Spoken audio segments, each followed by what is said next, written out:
Hello, everyone. Welcome to this episode of SBJ Live. I'm Dan Kaufman with Sports Business Journal. This is your Reporters Roundtable, examining the most important storylines for the NFL's 105th season. And we've got three great reporters here to do this for us. I'm just here for the introduction, and I'll come back on at the end to say goodbye. But before I go, I did want to go through just some of the basics of our SBJ Live episodes that I encourage you, the audience, to do. One of those is there's a chat bubble on the right-hand side. If you click on that in the bottom right, you will see that you can say something, and we encourage you to do so. Introduce yourself, tell us who you are and where you're coming from. And if you see someone you know who's messaging in that chat and you want to say hello to them, please feel free to do that. The second thing is right next to the chat, there's a questions bubble. That's where we need your questions, right? This is live, and we want your interaction and engagement. That's what makes these episodes different. So put your questions in that questions tab on the right-hand side. And our moderator and our panelists, we're all moderators and panelists equally for this roundtable, will do their best to get to the questions that are in there. And if you really want to get a question asked, make sure you upvote that question. The questions with the most upvotes will certainly be most likely to be answered by our group here.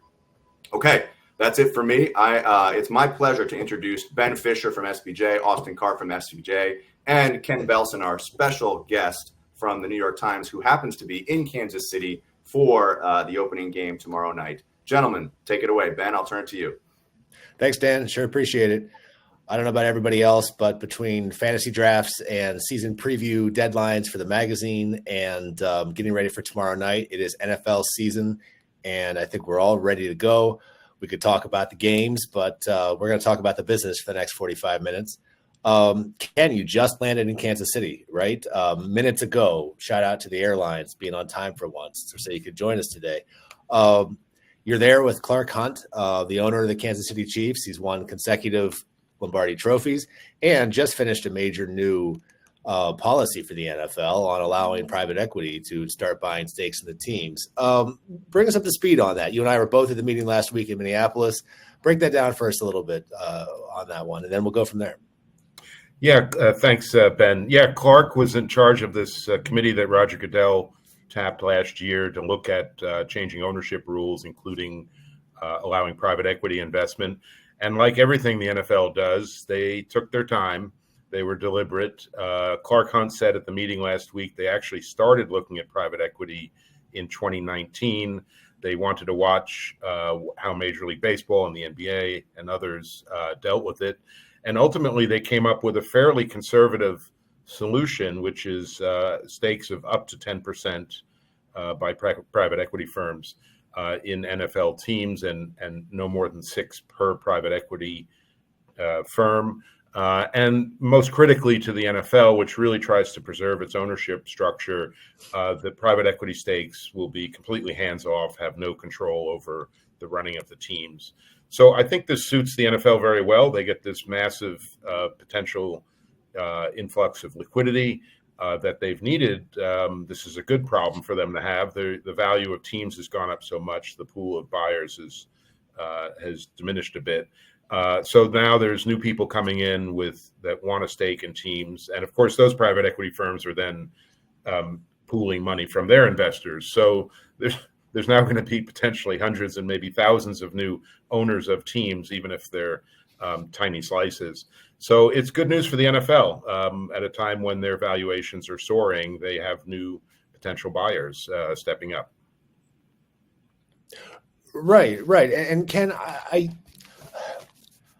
I'm curious to know your take on this, because I really do believe that as they've written these rules, it is, a lot of upside and pretty limited downside for the teams. If you can cash out 10% of your equity for $500 million and still be the truly autonomous owner leader of your team, then what's the downside? But, I've been doing this too long to know that there's no such thing as a free lunch, if I can lean on a cliche a little bit here. Have they actually, for the first time in the history of business and organized human activity, create a situation where there is no downside? I mean, what is is there any downside to this? Is there, people are concerned, should they be? Yeah, I mean, look, private equity has a somewhat dubious reputation for stripping assets, cost cutting, all with the aim of doubling and tripling their investments in a few years. The NFL has put a restriction of having firms having to hold these investments for a minimum of 6 years. I think that cuts down some of the risk. But yeah, you could have a lot more churn in ownership. I mean, there are a lot of LP shares, small LP shares that change hands every year, but they're usually so small that most people don't even notice. But, a 10% stake in the team could be disruptive. And yeah, it could in some ways, if 5, 6, 7 years from now, a lot of these private equity firms start trying to cash out, that could actually drive prices down in the future. I mean, it's a long way off, and there's a lot that can happen between now and then. But that's one potential issue. But with no control over the team, it's hard to see them doing any of the sort of corporate raider stuff that some private equity firms are famous for in the corporate world. Right. I do think some of the discourse I see, it's always fascinating when business stories cross over into the general news discourse. And I do think some of that's a little overheated because for two reasons. One, at 10%, they're not going to have any governance rights anyway. But the other hand, the NFL is a little different from a classic private equity buy anyway. Private equity works best when you take an underperforming or undervalued industry and change it all up overnight, and then you start to bring value out of it. That's when you start doing things like the corporate raider stories and laying off the 30-year veterans and cutting costs in a way that's only good for the short term. I think even your most aggressive private equity investor would say the NFL works pretty well as it does right now. So I just think even if they had control, the impetus to make big changes would be not nearly the same as most of the things that private equity has done that has earned them that reputation. Well, and as all of us know, forgive me, Austin, as all of us know, like these are not giant companies. NFL teams have a few hundred employees, not including the players. Yeah, so it's not like there's a lot of fat in these organizations to cut. And then there's the stadiums, and that in some ways is an opportunity. But it's interesting that they've only started with 10%, and we haven't seen a lot of the churn in the NBA or the NHL and some of the other leagues. So I'm not sure right now it's a huge risk for the NFL. I mean, like you guys alluded to, the NFL pays attention to what other leagues are doing on just about everything, and this was no different. And yeah, they went with that smaller amount, 10% versus 30% that a lot of the other leagues have. So yeah, there are bigger says, and they've seen some of these companies that they've talked to, some of these funds, whether it's your Arctoses of the world, and there haven't been any really serious issues that prevented them from going forward with what they wanted to do here. Could there be unforeseen consequences or force majeure type of situations that we just, the unknown unknowns? That's always going to exist, but that exists in any sector, any league, any team. Right. And I was thinking about, for the sake of argument, trying to find the argument against this from a PE fund's perspective. Like, why would you not get into the NFL? And that sort of dovetails with the question we just got in the question bar from Sarah. She says, what do we think about franchise values? Do we think sports are a good asset class to invest in?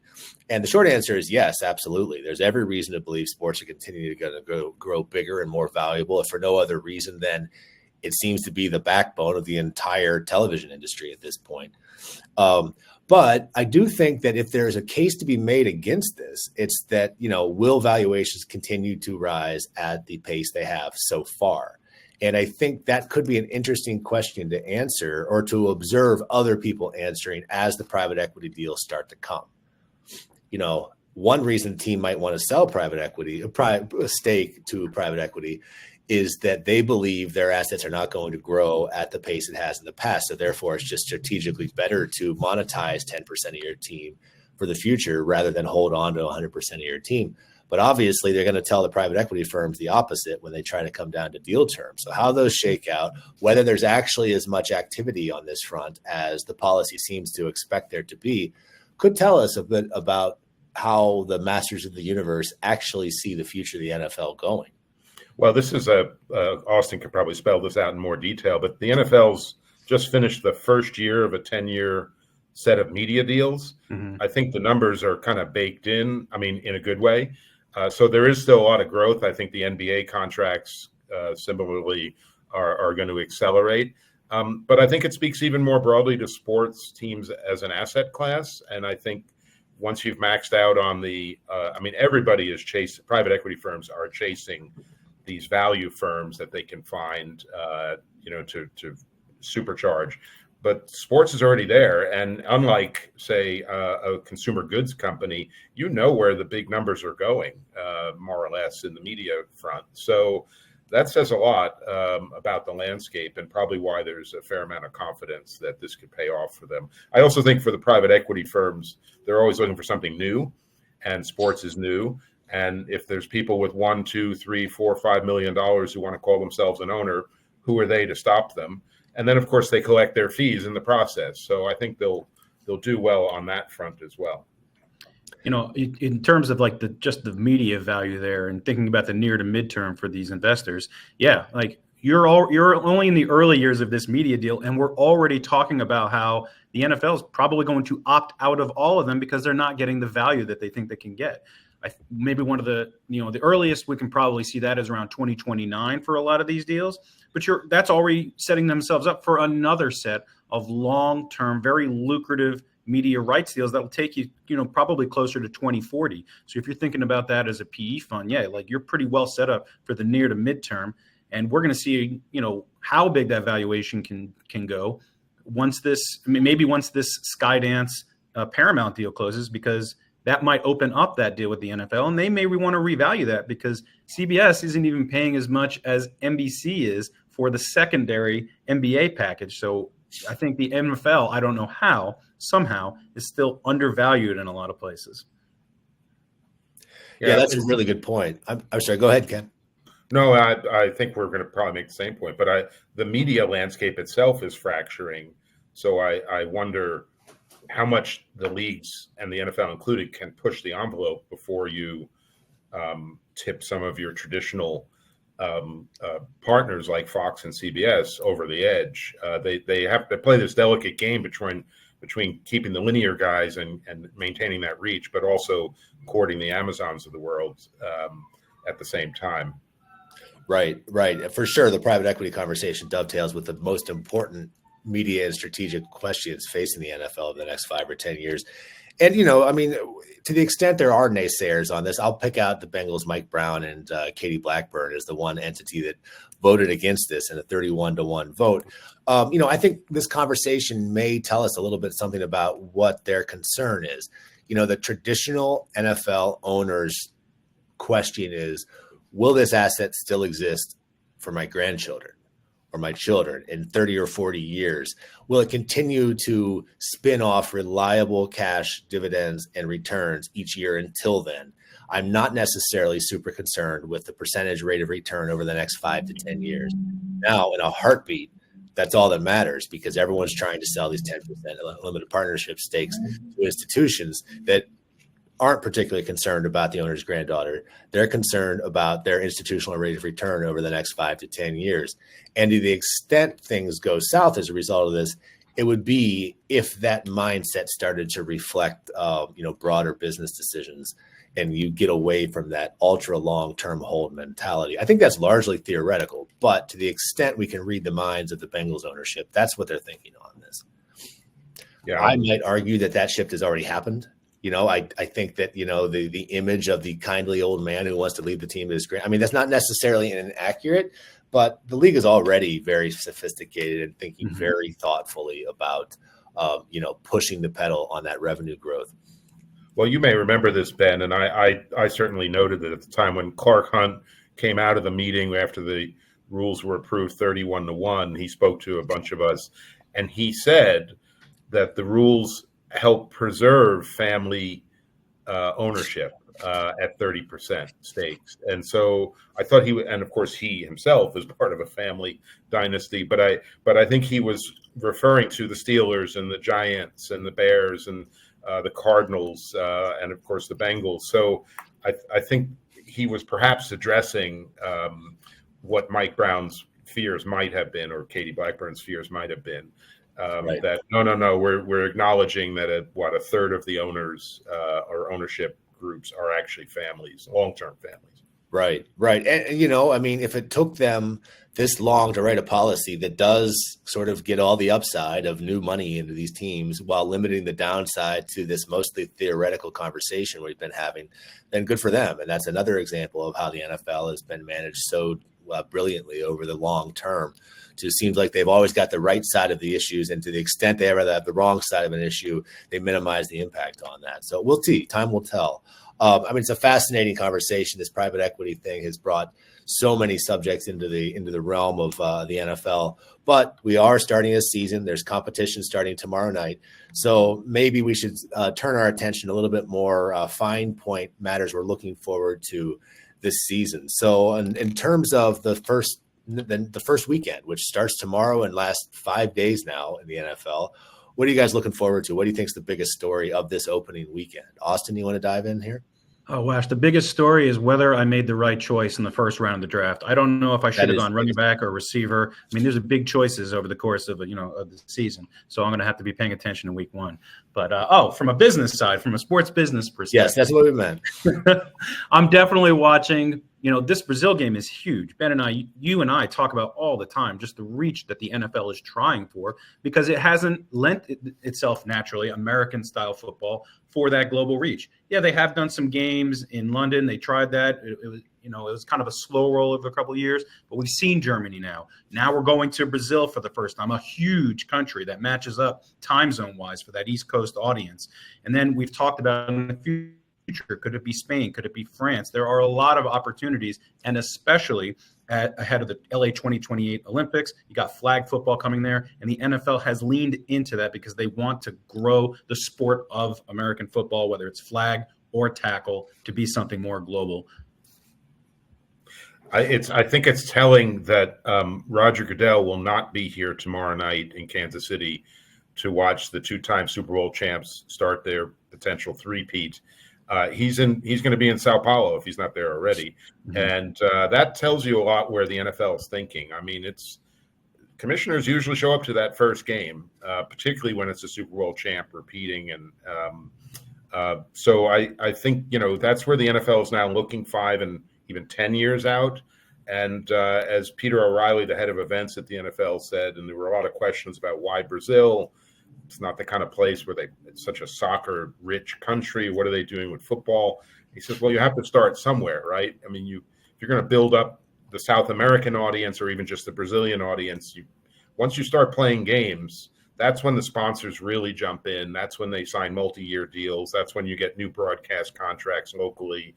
And so, they may not return to Brazil for a couple of years, but they've started to plant flags in places outside of the traditional London market. As you said, Madrid. There's a host of other countries that are being scouted out now for additional games. And Canada, like you talk about Kansas City, if there's anybody who really understands the power of what that international market can draw, it's the Chiefs. And you saw what they were doing, with that game in Germany last year, the activation they were able to do on the ground, the local sponsors they've been able to attract. So I think Clark kind of understands why Roger's not in town. Well, Clark in particular, because his dad, Lamar, was so focused on international through the soccer world, but also building up the European League. So Clark gets that. They have a soccer partnership with Bayern Munich, which they've helped grow their Chiefs affiliations in Germany. And Mark Donovan, the team president, mentions that they're already making €1 million a year from the German market. And that was before they played their game there last year for the first time. So it's starting to amount to real money. It's not as speculative as it once was. Obviously, this takes a lot of time, and they're hitting it right because the team is playing well. But it shows that there is money to be earned there. And for a team like the Chiefs, who don't have the luxury suites and the big markets like Dallas or New York or LA, €1 million goes a lot further towards helping them grow domestically. Right. And, the Chiefs have said their goal is to become the world's team. The Cowboys are America's team. That ship has sailed, but they believe that the Patrick Mahomes-led dynasty dovetails perfectly with his international push for the league, where they can help the league, but also really claim broad swaths of the world for themselves in the way that, another small market in a different country has claimed a global footprint that's far beyond the capacity of their hometown. And by which I mean Manchester United and Manchester City if the Chiefs ever become that will exceed their wildest dreams. But that's a classic example of what the Chiefs see globally, much, much more than they ever could be in their own market from a business standpoint. Well, one footnote, Clark Hunt once told me that Dallas claims to be America's team. Lamar, his dad, used to say, we're Middle America's team. Maybe a smaller reach, but right. That makes sense.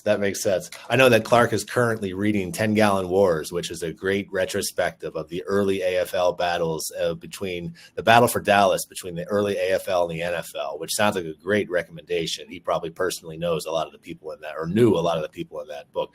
Anyway, the one point I wanted to make about Brazil that's interesting to me is that this is not London or Munich or even Mexico City. This is a bit more of a reach of a market. I think that, look, it's never easy to export American football into places that don't have it, which is almost everywhere. So I don't mean to say that it's been easy, but I think this is an inflection point in terms of the degree of difficulty into a new market. Ken, I think you've probably written more than I have about the operational aspects of executing these games. It's critical because they believe that, unlike, say, soccer, you need to actually show the game in person to really build a fan base there. So they have to play these games in markets they want. But, we're talking about, it's a new language. They've never done business in Portuguese before. That alone is something of a thing. The big story this week, the Brazilian Supreme Court banned X, the app formerly known as Twitter, and that's not going to make or break the business, but it's just a sign of how Brazil is a slightly different kettle of fish politically and operationally. Security cost. Ken, what is am I making too much of this, that just it's hard to execute a game in Sao Paulo compared to London, and that's interesting to watch to see if it's worth it to them in the long run? Yeah, well, why is the game in Sao Paulo and not Rio? Well, because the stadium in Rio, although bigger at 90,000 seats, cannot accommodate 2 NFL teams. They don't have the locker room space for it. Right. Then you've got security issues. Then you have practice facilities. You need hotels. There's a whole host of things that go into putting on a game. It went on many years when the games were in Mexico City, which one year they had to cancel the game in Mexico City because the field wasn't in good condition. There's a lot of operational concerns that most people never see. I was lucky enough years ago to travel with the Seahawks to London, and you see how vast the operation is: buses, security, catering. There's a lot of things that have to work. And Sao Paulo was ready, Rio wasn't. And Mexico City is not ready because they're fixing up their stadium for the World Cup in 2026. So London's got it now. And now the Jaguars are staying there for 2 weeks at a time. They have, of course, the Fulham facility to work with. And so London, also English language, similar or comparable legal system to get things done, and big sponsors. I don't know the Brazilian market enough to say what the potential is there, but they chose this market carefully because they think they could get it done. Whether it moves to Rio the next time around, that'd be interesting to see because I think that's where they'd rather be, probably. And they're leaning into it with their brand partners, bringing down around 15 or so. I think that's what Terry Lefton, our colleague here at SBJ, reported. They are really pushing global activation with their marquee brands and league sponsors. Yeah, I think it's going to be really interesting to see what's next and how Spain goes next year. And, if we get through Friday night without any sort of major hiccups. Just briefly, I got a question here from Sophie Goodwin in the question bar about the X being banned in Brazil. Just how big a deal is this? I don't want to spend too much time on this, but from the reporter's standpoint, if I couldn't live tweet during a game I was covering, I would feel like somebody cut my left arm off. But also at the same time, we all know Twitter doesn't actually drive that much business for media companies, at least. I don't know. What do you guys think? Is this actually a critical issue for the NFL or the journalists or the teams? I wouldn't say so in Brazil. I think it'd be a lot bigger deal here if we weren't able to all jump on Twitter and talk about Tom Brady's debut in the booth. You're not going to be able to do that in Brazil. It is It is a common area for people to come together, especially during sporting events. It has proven that time and time again that it can drive the narrative around what's going on, particularly with TV sports. So it might be different culturally, but here it would be a lot bigger deal if there were any sort of ban like that. And I think there'll be enough people watching the game on streaming to be chatting about what they're seeing on TV. We may not get the sideline reporters giving us little nuggets on the side, from what they're seeing about, say, an injury, but there's Instagram, and of course there's the broadcast itself. So I'm not sure, no offense to you, Ben, and other people who have gone down and watched from the press box. I think there'll be other ways to do it. I wonder too if the teams, the Packers and the Eagles, have ways to promote through their own websites, and then maybe their domestically located social media teams back home in Green Bay and Philly may be able to filter some or push some of that stuff out. It's an interesting question. It raises a broader point about sort of political risk and operating in a foreign country. We saw the other day the bus stop in Philadelphia with the picture of Kamala Harris with her helmet on, with an Eagles helmet that the Eagles have said they need to take or said is not appropriate and will be taken down. So the NFL becomes a football sometimes, particularly in an election year. And that's always something interesting to watch, and obviously from a television perspective as well. Oh, yeah, definitely on the ratings. I mean, if you look back at 2016 around election season, it was killer. I mean, just never mind the big tentpole things, whether it's the national conventions or debates, which aren't going to impact NFL game viewership this year. Those are all Tuesdays or Wednesdays. But just the increase, on the three big cable news networks, I mean, in 2016, that was pushing 20+% gains year over year. And that started impacting NFL viewership or viewership of all sports. And then when after the election, you got into the Colin Kaepernick kneeling stuff, for that 2 years after 2016, the numbers really were lower and people were wondering whether they were ever going to come back. Obviously, these last couple of years have really proven that, the NFL has room to grow. Last season, you're coming off the best viewership since 2015. I don't think they're going to match that based on, even if we see half of the increase for political news on, those cable networks I'm talking about. Yeah, I mean, election season is going to have a little bit of an impact for sure. It just does. Yeah, it'd be interesting. I mean, this political ad or the ad that was some sort of spoof, just was sort of a signal that, the NFL could get dragged into something without even trying. An owner might say something, a player could sound off on an issue. And the NFL at the same time is trying to play or take the middle road, trying to promote voting overall. What did we hear the other day, Ben? Half of the stadiums or half of the teams have volunteered their stadiums as polling sites. So they're trying to do like sort of the most generic but most helpful thing they can do without tipping one way or the other. But things move very quickly on social media and in television at this time of year. Right. It reminds me of what I said. The NFL's approach to the elections is like what they're trying to do with private equity. They want to have all the upside and none of the downside. And that's getting awfully cute by half, because when you're the largest cultural force in the country and you're playing your season and there's an election, it could happen when you least expect it. I mean, right now, I don't know if the political aspect of the NFL is a particularly big business story, but I've talked to a couple of pretty important people in the league, and they just wonder, should we have more of a plan? But how do you plan for the unknown?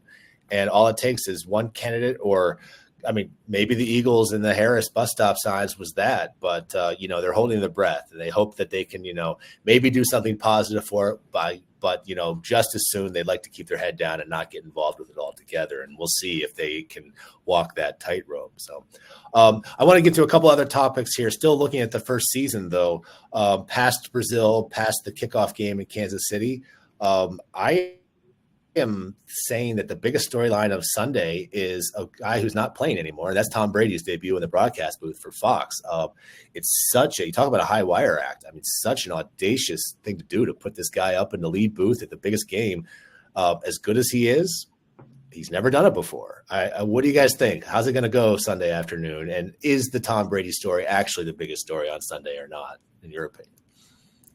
He's done it before. I get to let Austin answer the question on the broadcast side. I mean, he's still the most famous. He's inherited Peyton Manning's mantle, if you will. He's a fanatic about preparation. I suspect he'll be pretty good. I don't know whether he's Tony Romo good, because in my mind, a good announcer tells you what you're about to see, not about what you just saw. And I think whether he steps out the way Tony Romo did those first couple of years, where he was saying, "Here's the situation I see. I think they're going to the left with a pass." I'd be curious to see that, whether he's kind of next level analysis or just being Tom Brady, smiling a lot and being a good cheerleader for the game. I'd hope he'd be a little bit more like Tony Romo, but it's hard to know without having seen him yet. Tony Romo at the beginning. I'm not sure he was getting all that love last season, especially. No, I'm saying it. Yeah, definitely at the beginning. His first couple of years were. He came out firing. He absolutely came out firing, and I don't know if we'll see the same mentality from Brady. I think he's going to be a little more reserved, but there's no bigger debut for a game analyst in any sport that I remember.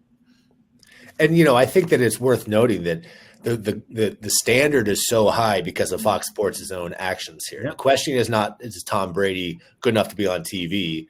I think he probably clears that bar. The question isn't even, is he good enough to be in the lead broadcast booth? He might even clear that bar. I think the question is he good enough to justify Fox Sports demoting Greg Olsen, who had a great 2 years in the booth? And you got to think about the opportunity cost here. Tom Brady could be a very good broadcaster, but still not as good as Greg Olsen. And then you start wondering to yourself, did Fox outthink themselves on this front?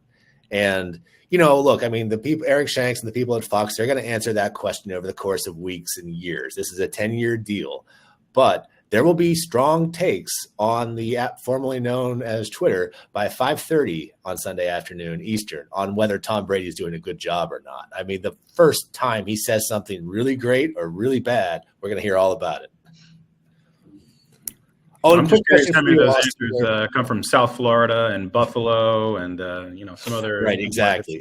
Let's see what the old AFC East opponents have to say about him too. So. Quick question here from Michael Woods. Was Tony on the number one event when he first started? He debuted on the broadcast with Jim Nantz, correct, everybody?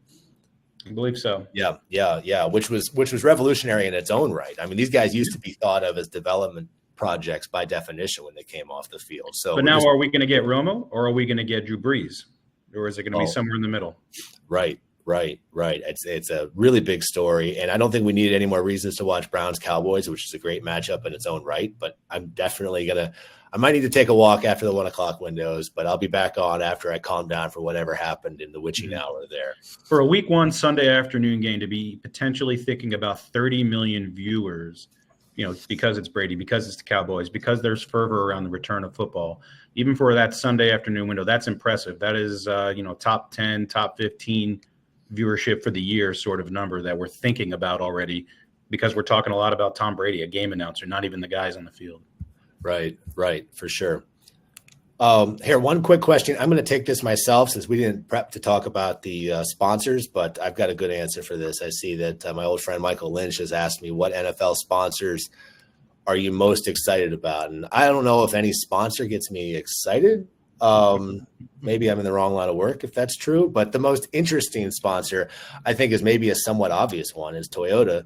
They haven't been in that position long. It's a classic big league auto sponsorship, and they were still kind of getting their feet underneath them last year. And they're fully ready to go for this year. So I think we're going to see a lot of big things. And we all know that they try to sell us some cars during commercials or during commercial breaks in the NFL. And that gets a little, right. I think I've seen an ad or two. I think I've seen a truck or two. And it's just, it annoys the hell out of me. But will Toyota, by having the IP rights, be able to separate themselves from every single other car manufacturer that's buying ads on Game Time? So anyway, that's my answer to that, Michael. Good to see your name pop up. I'll just add to that. It's not a brand that I'm paying attention to. It's whether the NFL can fill certain high-profile categories that remain open. I'm talking about luxury car and, can they get an airline, especially as they continue to go abroad more? A lot of teams have those deals, but can the league get that done? How much do they continue to subdivide the tech category? How much can that be divided, and where are the new potentials in tech to bring in new sponsors, whether it's AI or, categories we can't even think about yet? Right. Yeah. My category, if you want to go there, is still the gambling space. There's been a shakeout. There's still sort of DraftKings and Fanatics is making a big push. They're now in something like 20 states. Penn, there's been all sorts of movement there, and I can't remember how many years ago it was where we were like, stop with the DraftKings already. There was one start of a season where it was just a tsunami of ads, and I just saw something that said there's going to be roughly $35 billion wagered this year on football. I mean, that's a huge number, and that doesn't come by accident because there's all the teaser credits they give people to join up, to sign up, but there's still a lot of states that don't have it. So as new states come on, big states, Texas, California, like it's not there yet. Those are two huge population centers. And Florida has it limited, but here in literally Missouri and over there in Kansas, they have gambling, but they don't have it here in Missouri. So, or they may soon, but there's a large part of the population that doesn't have access to it yet. And you talk about that. Oh, sorry. Go ahead. Well, I mean, I was just going to say that. I mean, look, I'm certainly not going to say that I'm a bear on legal sports betting, especially in the NFL. It's going to continue to drive a lot of interest and a lot of economics. But I think the bloom is off the rose a little bit. That momentum, that sense that state by state was just inevitably getting to all 50 states legal. I think there's a lot more questions about that than there was. I think there's some fair questions to be asked about, was the peak of the sponsorship income coming to teams? Was it at the front? And are we going to see it gradually declining? I just think that, it's not quite the juggernaut that maybe we thought it was. So that's more of a theme than a story to be watching. But that's in the back of my mind. Yeah, to turn it back to the NFL, I mean, I think the real money, they've already done deals with Caesar and MGM. Of course, the teams have their own deal.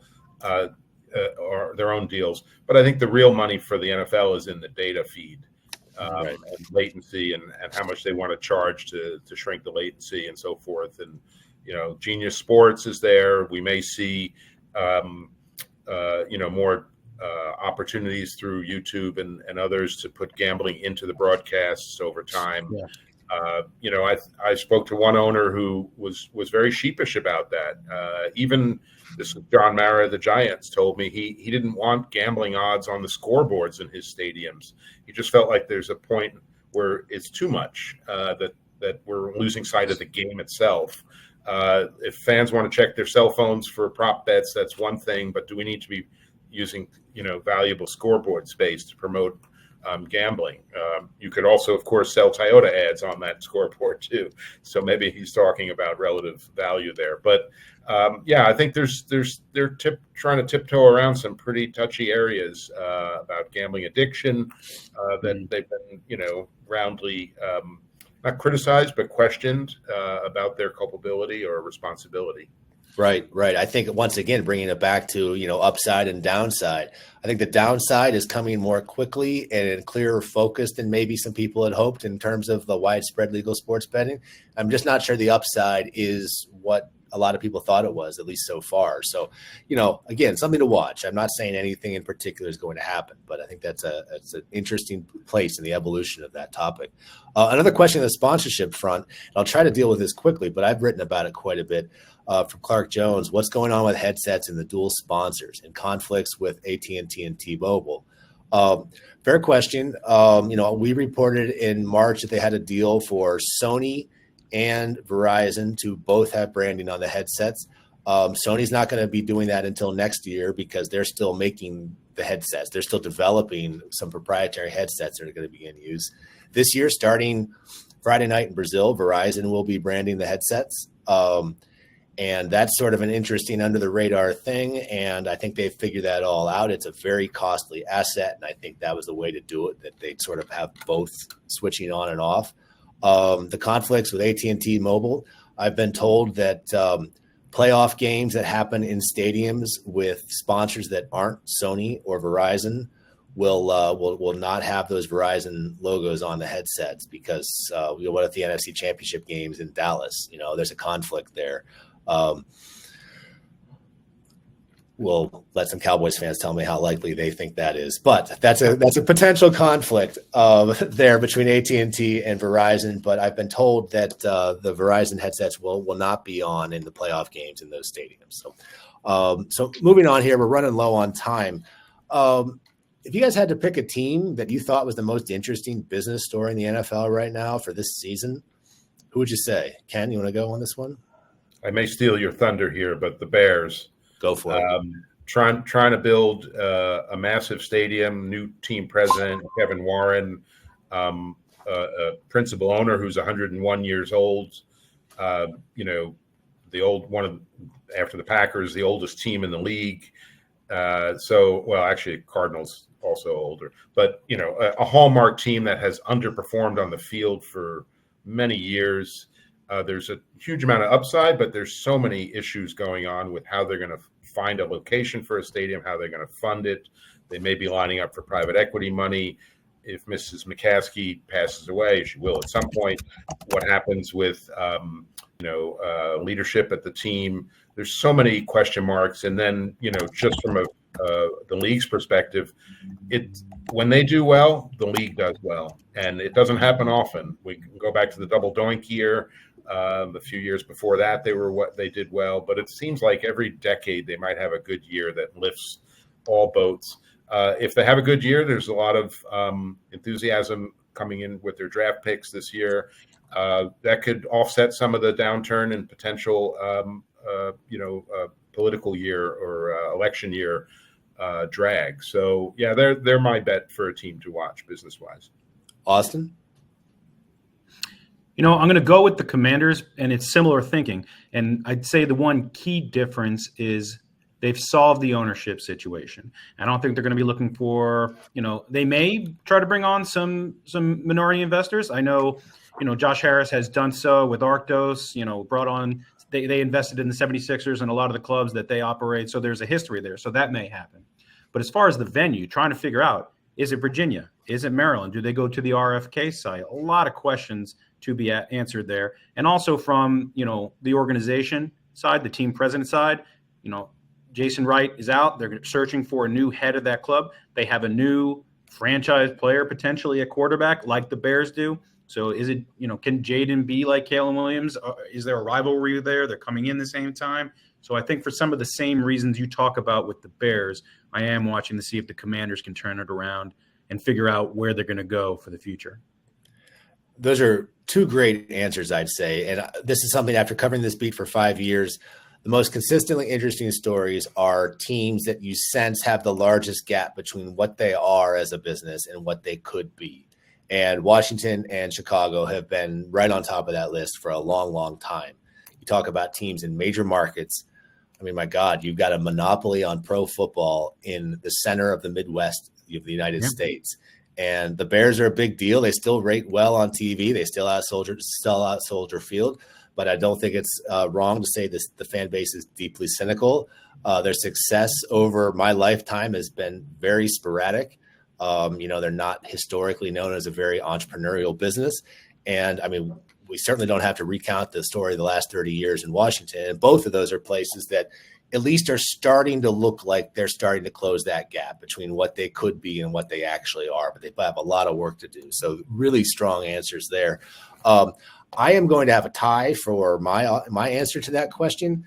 And both, like the Bears and the Commanders, there are teams that have major unanswered stadium questions. And that's the two-time defending champion Chiefs and the Cleveland Browns. Both interesting businesses in their own rights. And we could say a lot about the Browns owners, Jimmy and Dee Haslam. They're starting to become really interesting players at a higher level across multiple sports.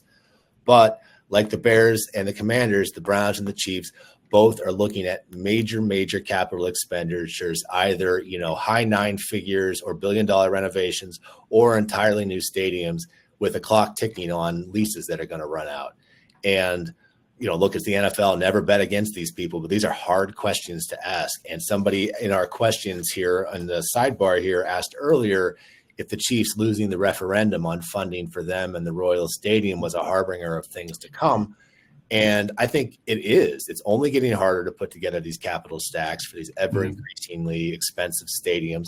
And I think you should assume that it's going to be harder to get public money into those, which brings us all the way back around to the private equity conversation and funding your stadium growth and development through equity financing, which becomes much easier with private equity. So, those are 4 major teams to watch. There's another half dozen we could get into. Sorry to say, we're just about out of time. We're just scratching the surface of the NFL business, but thanks for the good questions, everybody. Thanks, Austin. Thanks, Ken. And unless you guys have anything else you really want to add to, we'll send it back to Dan. Guys, thank you so much for the time. This was great. To the audience, thank you so much for being here. Austin, Ben, Ken, a round of applause for you. Really well done. We very much appreciate your time. Ken, enjoy the game, and we will see everyone on the next episode of SBJ Live. Thanks, everyone. Have a great day. Thanks, everybody. Thank you.